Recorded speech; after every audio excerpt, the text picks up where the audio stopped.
My name is Matthew Walker. I am a professor of neuroscience and psychology at the University of California, Berkeley, and I am the author of the book, Why We Sleep. What are things that we can all do tonight and in the future to start getting better sleep? Well, beyond carving out a non-negotiable 8-hour sleep opportunity, there are probably at least 5 things that we can do. The first is that we have to try and maintain regularity. And if there's one thing that you take away from this, it would be going to bed at the same time and waking up at the same time, no matter whether it's the weekday or the weekend. Even if you've had a bad night of sleep, still wake up at the same time of day and reset. The second thing is that we are a dark-deprived society in this modern era, and we need darkness in the evening to allow the release of a hormone called melatonin. And melatonin helps the healthy timing of our sleep. So try to dim down half the lights in your home in the hour before bed. Stay away from screens, especially those LED screens. They emit blue light that actually puts the brakes on melatonin. And those blue light emitting devices fool your brain into thinking that it's still daytime, even though it's nighttime and you want to get to sleep.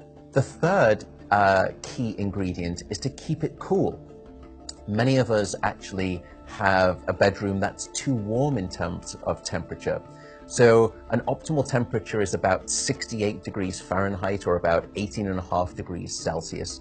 And the reason is that your brain and your body need to drop their core temperature by about 2 to 3 degrees Fahrenheit to initiate good sleep. And that's the reason that you will always find it easier to fall asleep in a room that's too cold than too hot. So having a cool room actually takes your brain and body in the right temperature direction to get good sleep. The fourth critical factor is actually avoiding alcohol and caffeine. Unfortunately, this makes me deeply unpopular, but alcohol is perhaps the most misunderstood drug when it comes to sleep. People think that it helps them fall asleep. That's not actually true. Alcohol is a class of drugs that we call the sedatives. And what you're doing is just knocking your brain out. You're not putting it into natural sleep. We also know that alcohol will fragment your sleep, so you'll wake up many more times throughout the night. And alcohol is also a very potent chemical for blocking your dream sleep or your rapid eye movement sleep. Caffeine is also a problem. Many of us know that caffeine can keep us awake. It's an alerting chemical. It's a stimulant in terms of a class of drugs. But few people know that even if you can have a cup of coffee after dinner and you fall asleep fine and maybe you stay asleep, the depth of the deep sleep that you have when there is caffeine within your brain isn't as deep as when you have abstained from that cup of coffee after dinner. So as a consequence, you wake up the next morning, you feel unrefreshed, and you don't remember waking up or having a difficult time falling asleep, but now you find yourself reaching for 2 or 3 cups of coffee in the morning, and you develop this dependency, this addiction cycle.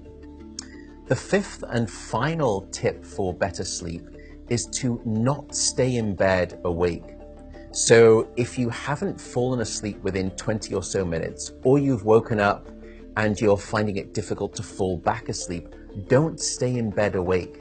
The reason is that your brain very quickly starts to learn the association between your bed being about the place that you're awake rather than your bed being about sleep. So the advice is to get up, go to another room, and in dim light, just read a book. No screens, no email checking, no food. And only when you feel sleepy should you return to bed. And that way you can actually then relearn the association between your bedroom being about the place of sleep rather than being awake. I should also note that some people don't like the idea of getting up and going out to a different room if it's dark and they're warm in bed. An alternative is actually meditation. Meditation has been demonstrated in clinical trials to help people just relax the body, calm down the fight or flight branch of the nervous system that can happen when we wake up in the middle of the night and we have that Rolodex of anxiety thoughts. And by meditating, you can start to quiet the mind as well as the